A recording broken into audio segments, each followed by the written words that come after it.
This episode of Tabletop Babble is brought to you by Kobold Press and the Zobek Gazetteer. The Zobek Gazetteer is your guide to 5th edition adventure in the Merchant City, forged in the fires of revolt. You can use it with their Midgard World Book or bring Zobek into your homebrew campaign setting, and it's written by friend of the show and amazing game designer James J. Hake. Check it out.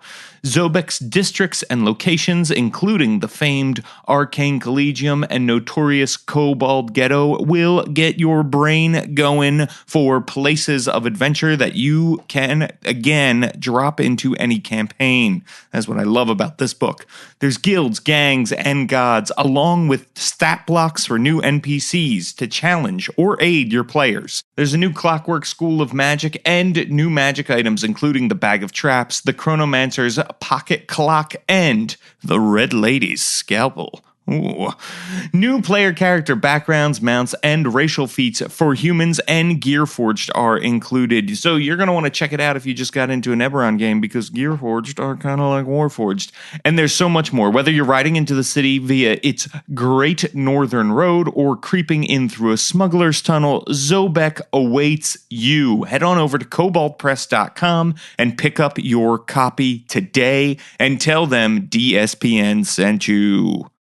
This is Tabletop Babble. I'm James Introcaso.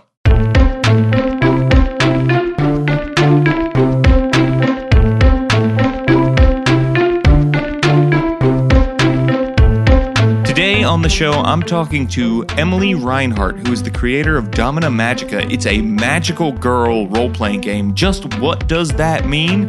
What is a magical girl? Well, I sat down with Emily to find out. Here's our interview. All right, everybody, now I am here with one of my favorite creators and one of my favorite people. Emily Reinhart, welcome to Tabletop Babble. It's awesome to have you here. It is awesome to be here. So for people who don't know out there, who are you and what do you do in the world of tabletop role-playing games? Well, let's see, what don't I do? No, I'm just kidding. It's a good question. I know. Well, I am 1/3 of Third Act Publishing, and we have designed a couple of games that we have distributed and, got sent out. So I'm trying to think I'm trying to squeeze it just into the realm of tabletop, because if I branch out, then it starts getting crazy. So I also have done the actual play of Satanic Panic. I'm one person in that. I've been on a bunch of podcast stuff like that. And so now I am designing my very first RPG game. I've been gaming since I was 16, so it's taken a lot to get to this point, but no, man, I'm so excited. Definitely. It's really cool. So you designed the already funded Domina Magica, a magical girl RPG. It's currently running on Kickstarter. I am a backer. Super, super excited to get my hands on this because it looks great. All of the information and all of the art and everything looks really, really cool. But before we dive into that, I want to talk to you a little bit about your role-playing game experience, in the sense that I think people know from, Third Act Publishing. Jim McClure, friend of the show, has been on several times. You are the one who actually introduced him to role-playing games, right? I was, yeah. It's actually kind of funny because when he started getting into the podcasting world and the role playing world, and he would go to panels and stuff, I would go to some of them, and people would be like, "Oh, hey, are you here for Jim?" And I was like, Jim is here because of me. So yeah, it became this funny joke between the two of us. But yeah, no, my first game that I was a part of was when I was 16. And so I started getting into more and more, as I got older. And just one day a friend came up to me and she was like, "Oh, hey, you like all that, role-playing stuff." And I'm like, "Well, I've done a bit. I've done some Pathfinder stuff." And so she was like, "Would you be interested in playing in a D&D campaign that my boyfriend's running?" I said, "Oh, sure. Yeah, why not? I don't really know you that well, and I'm new to the area. Might as well make some friends." So I had just moved from Williamsburg, Virginia to Cincinnati, Ohio, and I didn't know anyone yet. I had just known a couple of my coworkers. So when she approached me and said, "Do you want to come hang out at my house?" I'm like, "Yeah, I'm very sociable. I need to make friends in a new city. So sure." This is back before I had a smartphone. Yes. So I had to print out MapQuest directions and drive to the middle of the city. I got so lost. I had no idea where I was going. I parked in this alleyway hoping that I would find her place, and I whip out my little flip phone and I'm texting her and saying, I think I'm here.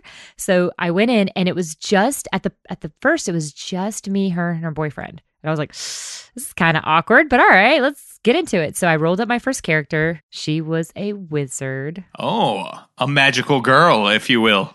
She had it all. She had the beautiful blonde hair that flowed to her ankles and stuff. So from the beginning, I was like magic all the way. But yeah, as I started playing more and more with them, I finally, I would go home and I'd be like, oh, Jim, you've got to come to this game. You've got to come. You got to get into this. It's amazing. And he's like, no, I don't want to. And, I'm not about that stuff. And so finally, after I think 3 play sessions, I had finally drug him out because there was another person who was joining the game. So now it was going to be us 3 plus 2 more. So it was a more balanced kind of game. And so another guy joined the team. His name is Tom. He is such a good friend to me. And I said, oh, have you played D&D before? And he was like, yeah, D&D first edition. Wow. I was like, ooh, OG. So we started our first campaign, and then it's history, because then Jim got into more D&D. We got into L5R. We got into all these other indie games. All of a sudden, the world just opened up, and I was like, oh, there's more stuff than just Dungeons and Dragons? Get out. So then we kind of just flew from there. Well, and now you're making some of that more stuff, which I think is really awesome.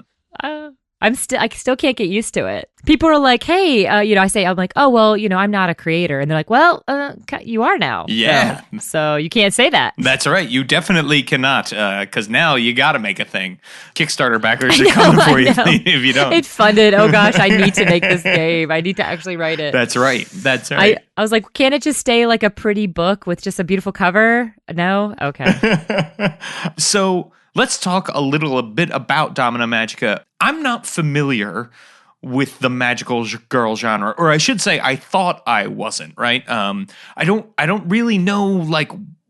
Before talking to you about this and what this was, I didn't know it was like a thing, right? I had heard of Sailor Moon, but I didn't know Sailor Moon was part of this bigger genre, this magical girl genre. Oh, and it is huge. Yeah, it really is. I feel like I've heard about it everywhere now since you've educated me about it. So educate our audience a little bit. What is the magical girl genre? So funny enough, I actually have a hour-and-a-half panel that I run called The History of Magical Girls. So I could do this, but no.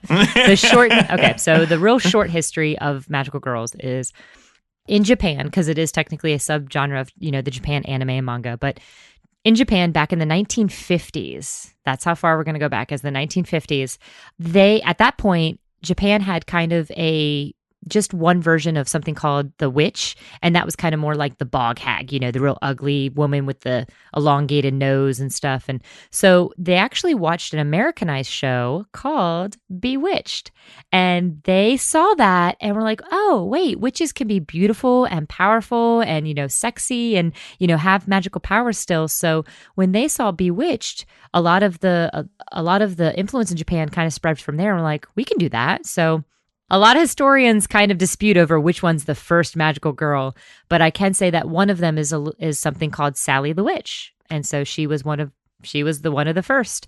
And then from there, you got a couple more shows that kind of grew in popularity a little bit, but yeah, it wasn't until the 90s, which is called the Magical Girl Renaissance, that came up with all these beautiful shows like Sailor Moon and Princess Tutu and Cardcaptor Sakura, and then it just blew up. And that's really when the Renaissance happened and people just started, wanting more and more of that genre. When I found out it was a genre unto itself, I started to think about everything, and I was like, oh yeah, this falls into this and this. But I had no idea it had its roots in Bewitched, and it's, we're talking 1950s. It's older than Spider-Man. You know what I mean? Spider-Man didn't come around until the 60s. So that's really, really cool. And that being said, I don't see a ton of magical girl role-playing games, which I think makes this sort of perfect. I know there are some out there. Love and Justice, right, is one. Oh, yeah. Yeah. 5 Across the Heart. Yeah. So it's really cool that you're adding to the genre as well. So let's talk a little bit about how you've set up Domina Magica. So you've got this two-sided character sheet thing going on. So tell me a little bit about that. What's that all about? So when I first, this was about almost 3 years ago now. And back then there really wasn't any Magical Girl RPGs on the scene. Now there actually, it's growing and more people are getting into it. And so I love it. I love the fact that you can have all these different Magical Girl experiences at the table. But 3 years ago, there really wasn't. So I just kind of said it in passing to my third act group. I was like, oh, it'd be really cool is if we design kind of like a Magical Girl, RPG. And they all kind of looked at me and were like, that's your game. And I was like, wait, oh, no, me? No, not me.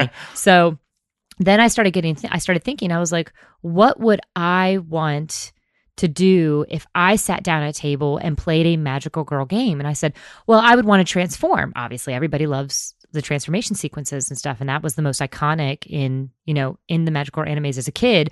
I remember, 7-year-old Emily, 8-year-old Emily watching TV, waiting for her to, transform into Eternal Sailor Moon or all that. So that's really what I wanted first. So that's where the double-sided character sheet came in from. It was one side is your schoolgirl. You build her, you assign her stats, and once the big transformation sequence happens, you literally get to clear everything off and physically flip over the character sheet to the second side, which has your Magical Girl persona.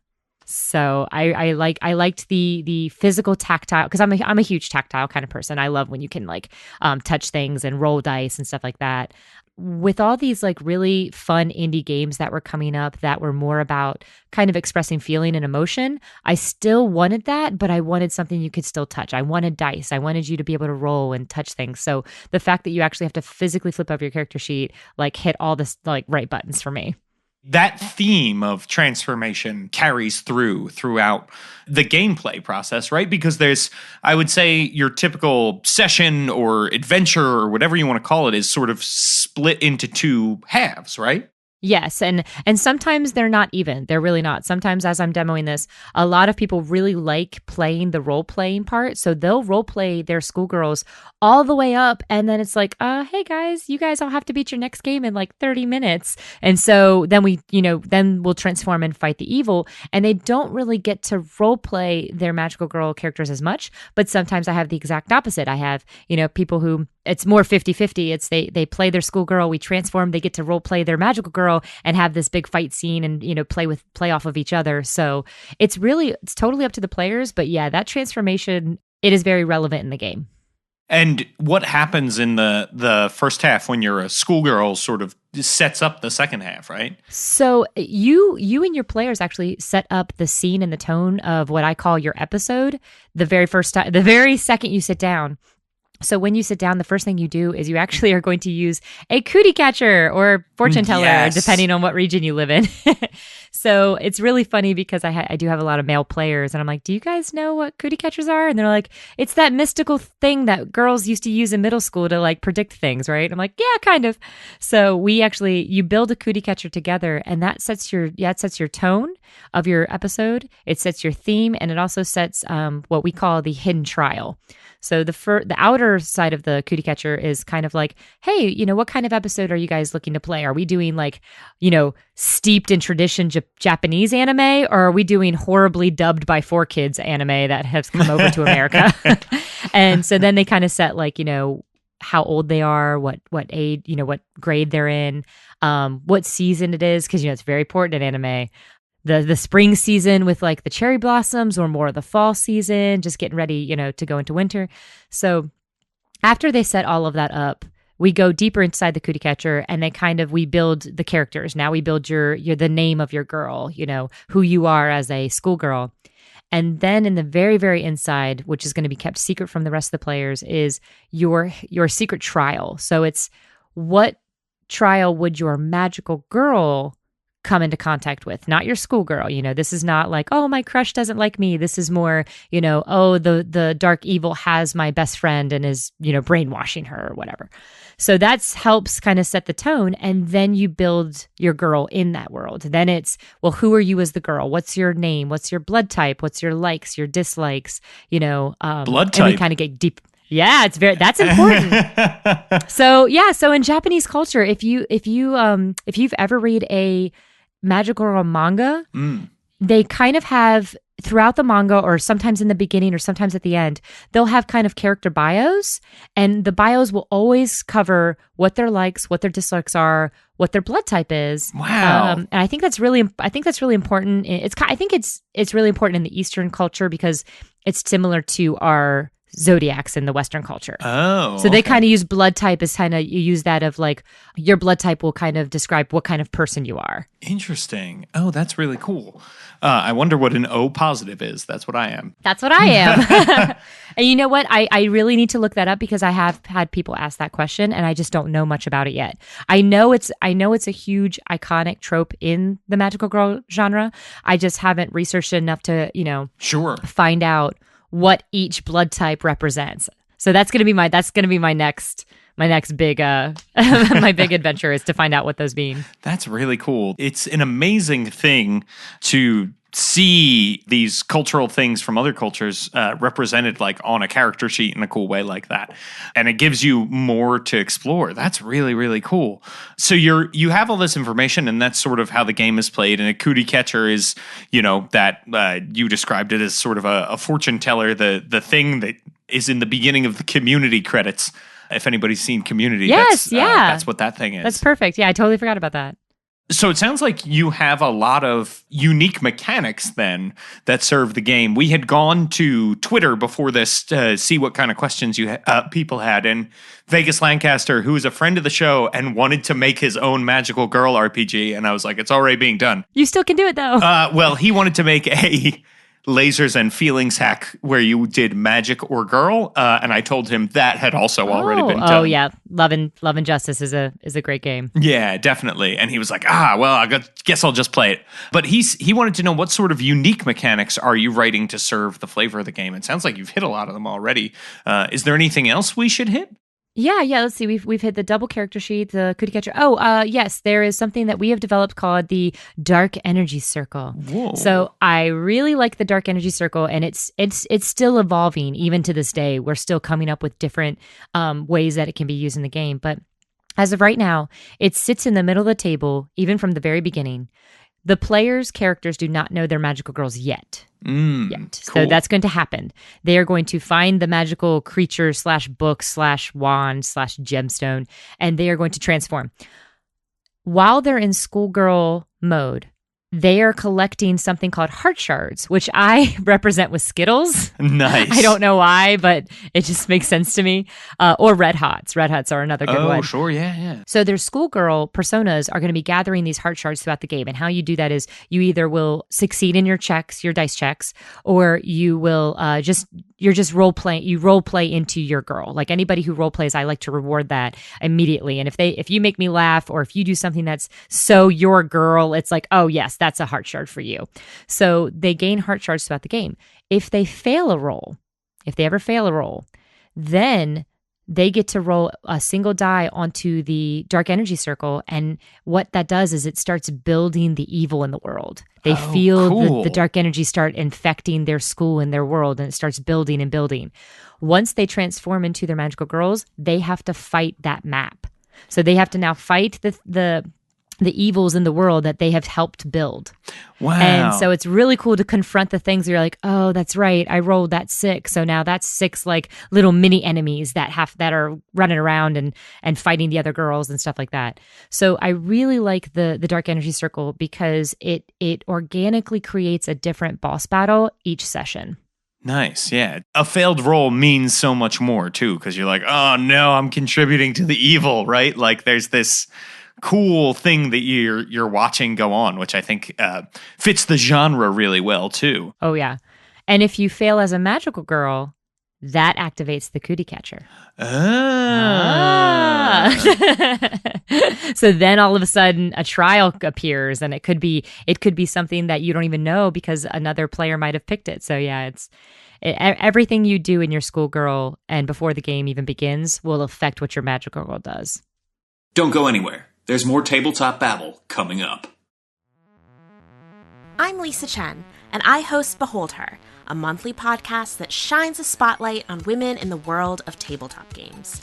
There are so many women to behold in this amazing hobby, and our experiences as female gamers are as diverse as we are as individuals. through one-on-one interviews, audio essays, and panel discussions, all centered around a monthly theme. The guests on Behold Her share their unique stories as players, game masters, designers, artists, organizers, and so much more. Their words are inspiring, uplifting, and informative. Check out Behold Her Podcast wherever podcasts are found, or visit beholdherpodcast.com. All right, back to the show. How are problems resolved? You've mentioned dice. What kind of dice are we rolling here? I'm so excited. I was waiting for this question. So my character sheet has just 5 little circles that are represented by the traits that I think make a magical girl a magical girl. It's the 5 traits that I think that they embody the most. And it's like strength, friendship, honesty, persistence, and I'm blanking on the last one. So that's going to happen. Kindness. Whew, there we go. That's the trait that I need to work on the most, right? So kindness. So those 5 traits make up a magical girl. My system is a roll low system. So technically your D4 is your best die. Oh. And somebody asked me interview, they're like, why roll low? And I said, do you want the awesome magical girl answer or do you want the real answer? He's like, well, I want both, but let's go with magical girl. And I said, as a kid, one of the most iconic things about Sailor Moon is also the music and the theme song. Mm-hmm. Everybody knows that theme song when it comes on. It's the, it comes on and it's like, she is the one, Sailor Moon. So, she is the one kind of stuck in my mind. And so a roll low system, it's you want to roll as close to 1 as you can because that is bringing out your most magical girl self. That is getting closer to the realized full potential. The real answer is also I hate math. So I always felt really bad. So like in D&D, mm-hmm. You know how you roll to hit a monster. It's like, all right, you're going to roll to hit this monster. You're going to take this modifier and add that and, add your proficiency. Right. And you roll a bunch of die and you're like, oh, I got a 30. Mm-hmm. And they're like, okay, well, you only needed a 15 to hit him. And I'm like, so what happens to the extra 15 die then? Do I get that? Does that go in a pool? And they're like, well, no, you beat it. You beat the TN, so now you can attack. And I'm like, well, no, I want that extra 15 die in my pool now. So that was one of those things where I always felt bad for the extra die that didn't get used, which makes no sense. Like, you're like, why are you feeling bad for things that have no feel? So the roll low system is a just contested checks. So if you run into a bully and you're like, all right, I'm going to try to talk them out of, being bad. And I'm going to use my friendship die to try to, get them to turn around and see the power of friendship and join our side. So then you would take any die that you have assigned to your friendship stat and roll against her opposition stat, and we would roll, and whoever gets closest to 1 wins. And then you get to describe what happens. Or if you fail, dark energy gets put on side, creeps into the world, and you have to watch that grow. So that's all it is you assign the different die, D4 being your best stat and D12 being your worst stat, and you just assign them anywhere you want on your schoolgirl. When you flip over to your magical girl, you get to wipe the board clean and reassign if you would like. So your magical girl can have different strengths than your schoolgirl does. Nice. Okay, that's really cool. So you've got this, you really do. It's a full transformation. Yep, you wipe the entire sheet clean, you flip it over, and you get to rebuild. Wow, that's awesome. I love that. That's awesome. So I've got another question from Facebook. Amy Jerza, who's friend of the show, wants to know your favorite Magical Girls series and about how long a session runs. Oh, gosh. Okay. Let me answer the one first because that's easier to answer. A session honestly, a session can go as long as your players love role-playing, but usually I find that if I have ample time, about 4.5 hours a one shot can go. Now you can, I have run it for kids before. And so I've left a lot of mechanics out just cause I was on a time crunch and I was like, oh, well, they're younger. So I didn't explain so much mechanically. We just kind of had fun at the table. So that was I have run a game about 2.5. So I'll say a game can either last 2.5 hours, probably at the minimum, and 4.5 and beyond for the maximum. Oh, wow. That's really cool. Let's go back to your favorite Magical Girl series. Or we could say one of your favorite if that takes the pressure off. Can I say my top 5? Yeah, definitely. Show your cred. It's so hard. It's so hard to narrow it. It's just so obviously I love the two big names. I love Sailor Moon and Cardcaptor Sakura. They will always hold a special place in my heart. I love Tokyo Mew Mew. I really do like that one. Oh gosh, I gotta narrow it down. I love Magic Knight Rayearth. That's such a good one. I am such a Clamp person. Sorry. A Clant. What is a Clant person? Clamp. CLAMP. Clamp. They are a company that has produced amazing content over the years. I'm gonna say Princess Tutu. That was one of my favorites, and I always do a rewatch of it every year. Oh yeah, that's unless you're rewatching a lot of them once a year. No, I have done 3 rewatches of Sailor Moon because that is 200 episodes. That is a commitment. So I've watched all 3 different versions of Sailor Moon, the original 90s English dub, which has become amazing, the original Japanese, and then the redub of it, the English one. So I've watched all 200 episodes 3 times, and then of course I've watched all of Sailor Moon Crystal. Wow, okay. But yeah, Princess Tutu is one of those ones where it has a lot of dark themes that it masks with beautiful music, and it's just got a lot of deeper themes, and so when you rewatch it, you'll catch stuff that you missed before. Every show's like that, I know, but Princess Tutu is one of those deceiving ones because when you first watch it, you're like, oh, this is a cute anime about a duck who is turned ballerina, and and then you start watching it, and you're like, oh no, these like this is like steeped in like all these classic stories, and you start hearing these names again. You're like, oh, I know that name now. Like, so I watched as a kid.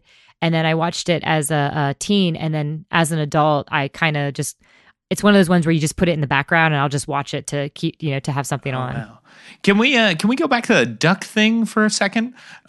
She used to be a duck? Is this like so Princess Tutu is a duck. This is a magical girl duck RPG. Yes. She is a duck that has been turned into a girl who then turns into a magical ballerina. So there's a couple of levels going on. She needs 3 character sheets. Oh man, yeah. You would have to start off as animals first, then turn into girls, then into magical girls. Yeah, and it's very bittersweet because you think it would have this beautiful happy ending, but it doesn't. It has a really sad ending. Really? Oh yeah. The duck magical girl has a sad ending. I know. A lot of people tout like the new horror theme genre of anime like Madoka and Magical Girl Raising Project. They have a very dark theme, but I'm sitting here going, nope, they're not the original OG. You watch Princess Tutu? Mm-hmm. Wow, I gotta check this out. This sounds amazing. It's a really good first Magical Girl anime for a lot of guys too that I point to. I know they know, Sailor Moon's a good one, and Cardcaptor Sakura is always going to be good, but Princess Tutu is like one of those ones that I think it really holds guys' attention as well because it does have a lot of dark themes. And so it's not just all sugar-coated goodness like something like, Glitter Force, where it's just, it'll give you diabetes if you watch it, I promise. So because of the darker themes like Cardcaptor, I think a lot of guys get into it and they're like, oh, wow, this is what magical girls could be. This is amazing. So yeah, it sounds incredible. So let's talk a little bit about the Kickstarter. Like I said, you're already funded. People should head on over to Kickstarter right now. Check out Domina Magica if they haven't already. What do people get if they contribute to this Kickstarter? So I am new to Kickstarters. Jim is not. This is Jim's 5th this is Jim's 5th Kickstarter. This is my first. So we had to balance a lot of things because I didn't really know what I could do and couldn't do. So Jim was my voice of reason where I'm like, we're going to do all the things and we're going to make the Kickstarter page look amazing with glitter and rainbows and more sparkles. And he's like, it's starting to sound like a MySpace page, so I'm going to need you to back up because you can't fill the entire page with GIFs and pictures and, sparkles. And he goes, I know you want that, but you kind of have to make it, look really interesting to people who maybe aren't fans of magical girls. You have Jim's inflection down pat for when he is telling you can't do something. Yeah. Oh, hold on. Let's see. He goes, yeah, no, you can't do that. Because here's why. Like, yeah, he's very, very precise. And, somebody awesome. Described him as always selling or sounding like he always selling something. And I was like, yep, that's perfect. But yeah, So yeah, he kind of talked me off the ledge a little bit about the Kickstarter page because I wanted more sparkles and more chibis and more rainbows, and he's trying to make it a little bit more presentable than that. I did want it to make it look like a MySpace page after I was done. But so some of the things you can get is if you back for $1, because I was just like, oh, that's kind of cool. You just you're like, hey, I like what you're doing, keep doing it. I'm backing you for $1. I was like, what did they get? And Jim's like, well, usually nothing because, they're just kind of like, hey, sometimes like, I'm interested in this project. I want to see where it goes. It'll remind me when it's about to finish. So I was like, so they don't get anything? He's like, no. I was like, well, I want to give them something. So he's like, so he had to rethink his whole plan of these slap bracelets because I told people I would be giving them out as a $1 backer. Wow. So he's like, you could just see the stress lines like slowly. So he said, okay, tell you what, why don't we do this? He said, we can afford to send out slap bracelets to every single person who backs it for $1 right away in the US only. I was like, okay, fine. So then he was like, if international people back the physical level, then they will get the slap bracelet for sure, because then we can send it out with the book. Sure.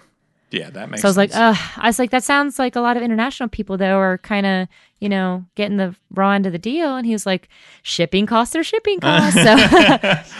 So if you back at $1 level, you will definitely get one of these silly slap bracelets that we came up one night at like 4 a.m. And it says, fight like a magical girl. It has the logo that I designed on it for my game, which I told him, I was like, can we do t-shirts? He's like, oh my gosh, okay, let's focus on the Kickstarter, then we'll focus on merch. And of course, then you've got the levels after that. You've got the PDF level, you've got the physical copy level, you've got the double level where you get a second copy. And of course, he's typing all these and I'm going back, adding all these crazy magical girl terms to it. I'm like, double rainbow night level. And then it gets more and more. You get a handwritten thank you from me with a little chibi drawing, and it gets more and more crazier the farther you go. But yeah, so one of the things I really wanted to do is I wanted to do something different and give the people who backed at $1 level a slap bracelet. That's really cool. That's a lovely thing to do because you do get a lot of dollar backers who just want to, see where the project goes or want to support it, but they don't have the funds to go elsewhere. And they get this cool thing. I have a slap bracelet because I saw you at Gen Con and they are so awesome. You designed the logo? I did design the logo. I did. I will say this. Hold on. I hand drew a logo that I really wanted to be incorporated, but it was one of those things where I just kind of set it aside and didn't even think about it. And then we started designing the game and designing the character sheets. And one of my, she is a friend of the Third Act company. She is an artist and sometimes an editor, and her name is Beth Erickson, and she's amazing. And she saw it kind of sitting on the side, and she was like, "Do you mind if I take this?" She's like, "I can turn this into a vector or whatever." And I'm just like, if you want, sure, I don't care. So she takes it and she sends it back to me, and it's gorgeous. And I love it. It's the little heart with the wings on it and the star in the middle. She turned it into this beautiful vector. And then, that became the cover of the book. Like that logo that I drew and then she turned into this amazing piece of artwork is on every slap bracelet. It's going to be on the main cover of the book. And hopefully, if I get my way, on t-shirts. That's really, really incredible. Yeah, that's actually, it's funny. That's the first time I've ever told anybody that. Oh, wow. That's awesome. This is the first time that I've ever talked about the logo. Oh, wow. Well, you're like an amazing artist, which I don't think people know, right? That you draw. I dabble. I do draw and I paint and I mostly sculpt, but I am nowhere near some of these art. Walking through Artist Alley at Gen Con, I'm sitting there drooling over everything going, I wish I was this good. But yes, I do dabble and I do artwork. Yes, yeah. Well, and I can't do anything close to that. So I think you are incredible as an artist and as a creator. I think it's really cool. Speaking of art, there are magical girls all over this Kickstarter. And I wanted more, but yes. So those are amazing little chibis that another artist who helps the Third Act Publishing. That is by Megan Dorenbach, and she is amazing. She is like we started laughing because she has played in the most playtests of Domina Magica. So it became a joke that if you buy the book, she will come to your house and you have to run it with her. So I said, you're part of the book now. You're like added in. So that became a fun little thing. But yes, she did the chibis. She did the banners that you see that has like the purple banners with the words inside of them that say like Domina Magica and stretch goals and stuff like that. So she has done a lot of artwork for third act and has bailed us out of a lot of situations where we're like, oh crap, we totally forgot that we had to have that. And so Jim will like text Megan and go, hey Megan, I know it's really late. And then immediately she responds. So yes, Beth Erickson and Megan have been amazing. And I'm sorry, I'm totally blanking on her Twitter handle and her like Meglish. I know it's Meglish. But yeah, she does a lot of amazing things. And I have her business card in my wallet, but my wallet is downstairs. That's awesome. Well, we'll link them both in the show notes for this episode so people can check them out as well. Obviously, we've mentioned you and we've mentioned Jim as working on this game. So it's a great design team. There's all this really fun art. People should go check out the Kickstarter page just to see what that looks like. And then we should throw out that because you're funded, you do have stretch goals, and you've already checked off the first one of those as well, which is an additional setting. Normally you see like, hey man, we're adding a piece of art or something like that. That's like a big, cool thing. So what is Renaissance Knights, the additional setting, like? So the thing is that with this game, it really is up to the players to choose where they want to be, right? So a lot of people are like, we're going to go to school. So I thought it'd be interesting if I just wrote kind of an example of what this game could be if you kind of took it outside of the realm of, outside the box, basically. Because the funny thing is that a lot of my players that play this game will want to play something like we're going to play mermaids and we're going to be Atlantean mermaids. And then the way the game goes, they'd end up being something else because it fits the theme better. So all of a sudden they find themselves being flowers instead. Sure. So what I thought to help with that, because I do know a lot of people that, I throw out a couple examples of like, you could be magical knights if you want, and you could be magical mermaids if you want. And they get really excited about the idea. But then we play a game because of the way it organically grows, the theme that fits them better kind of appears, and they're like, oh, it wasn't mermaids, it was I had one group literally who their theme, we just played it, and the theme wasn't like cats or flowers or stars or planets. It was secrets, and to transform they actually had to shout out their secret that they had been keeping from the group. Oh wow, that's awesome. Yeah. So what I think I'm going to do is I'm going to keep the core rule system, but I'm going to write it a little bit different if you wanted to play a different setting. So this is, if you want to play Magical Knights, here's how the game is going to change a little bit. So here's how you're going to use the cootie catcher in a different way. So it's still going to have some of the base core rule set, but this is where you're kind of like, oh, you've played Domina Magica a couple of times. Now you're looking for something different. And, you're like, well, I heard about these knights thing. Well, it's like, well, how do you start that when you go to school and then you transform into knights? Then it's like, all right, now what happens? So so I'm going to write a different setting on how to change the rules a little bit to play that Renaissance Knights, where you actually get to play like, if you haven't looked it up yet, Clamp does a series called Magic Knight Rayearth, and that's what I kind of took a lot of my inspiration from. So if you want to see kind of what something that looks like, just look up Magic Knight Rayearth, RAYEATEARTH. I have to remember how to spell Earth. I took a lot of inspiration from that. And so a lot of people seem to really like that idea, but maybe don't necessarily how to implement it.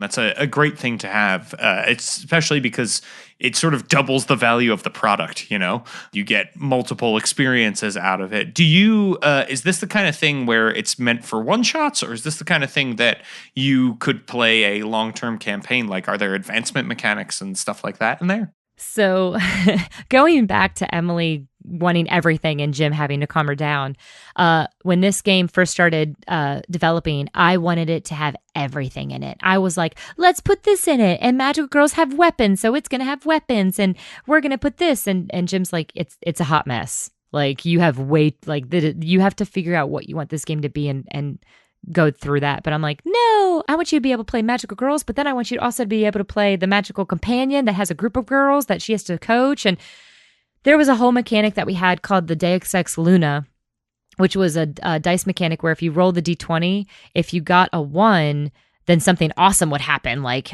you would get the magical, staff of rainbow heart crystal gem. And then if something, if it landed on the other side of more towards the 20, then something really bad would happen. So I really wanted that mechanic. And I started I was shoved it in there. And then I realized that it really had no place and it was so awkward. And people were just like, wait, what is this whole D20 thing that I can do? And I'm like, well, if you want to, you can roll. And it's kind of like a thing. So we took that out, and then everything kind of just fell into place so much smoother. So this game is more designed for a one-shot because a lot of people, it's the whole thing of what you do as a schoolgirl builds up to what kind of magical girl you are.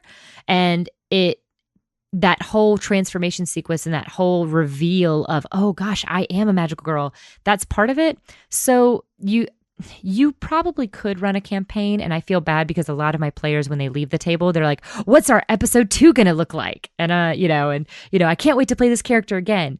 You could probably tweak the rules a little bit to make it a campaign setting, but that's going to be down the road a little bit. I think if that ever comes to be, then maybe we could do a extra supplement of here's how to run a campaign with your Domina Magica book. But right now it lends really well to one shots. That's very cool. Even with that way, the replayability of it sounds very, very high, which is very great. Oh yeah, Megan Dorenbrock has played 3 different games so far. So if people want to check out Magica Domina, and if they want to know more about you, where should they go and what should they do?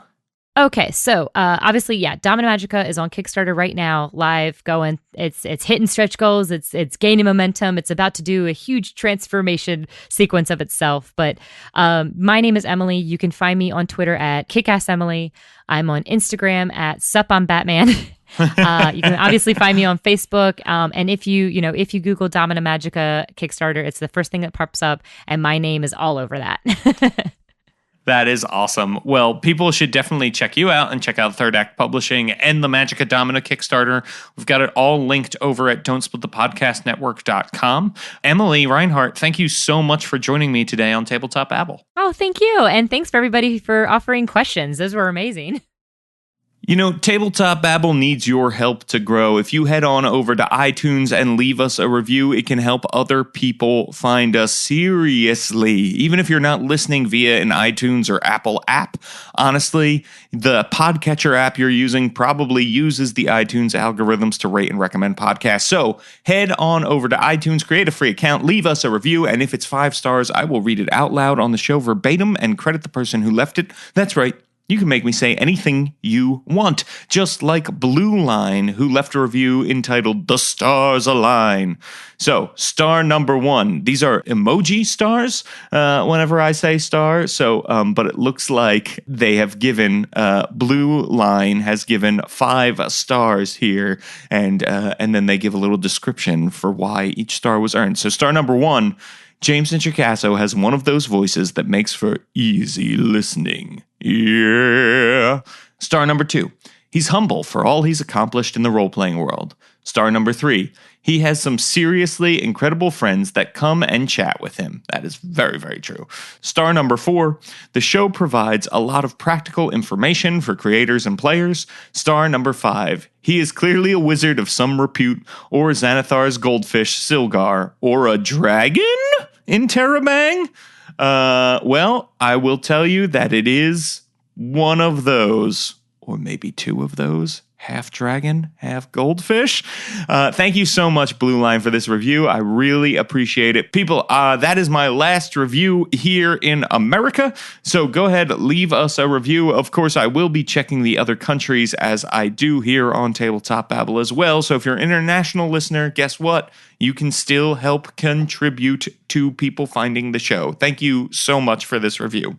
I want to talk to you about the Demon Plague. You may remember that when John 4 was on here, we talked about the campaign that we had written. It's a level 1 through 20 campaign. It's sort of a post-apocalyptic world. There are all kinds of demons and undead and really, really fun stuff. Well, guess what? I am going to be playing through this campaign with a group of players on the DSPN Twitch channel. You can check it out Thursday, September 13th at twitch.tv/Don'tSplitThePodcast, and you can head on over to iTunes or Google Play or Stitcher or our website, and you can start subscribing now to get this as a podcast. There's an episode 0, and that way, when the podcasts start rolling, you'll just have it ready to roll in your feed.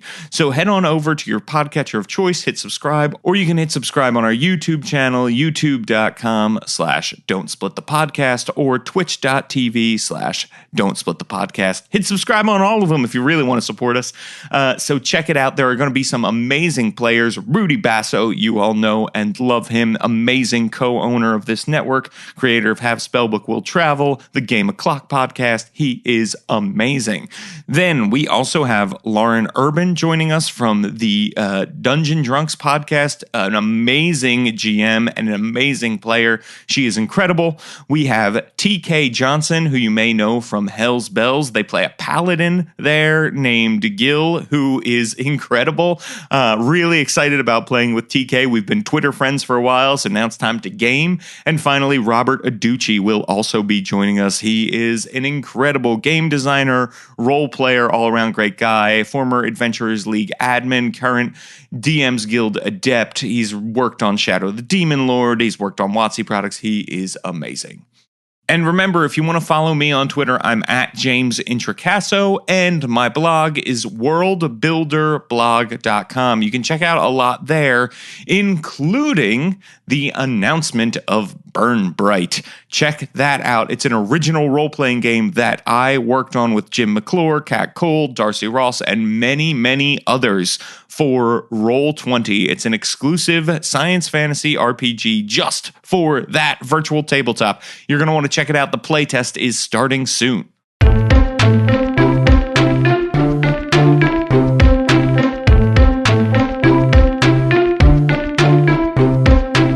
Tabletop Babble is a show on the Don't Split the Podcast Network. Thanks to Rudy Basso for founding it with me. Our theme music, which you're listening to right now, is provided by Battle Bards. Don't forget that RPGs are like sex. The more groups you have, the more fun it can be.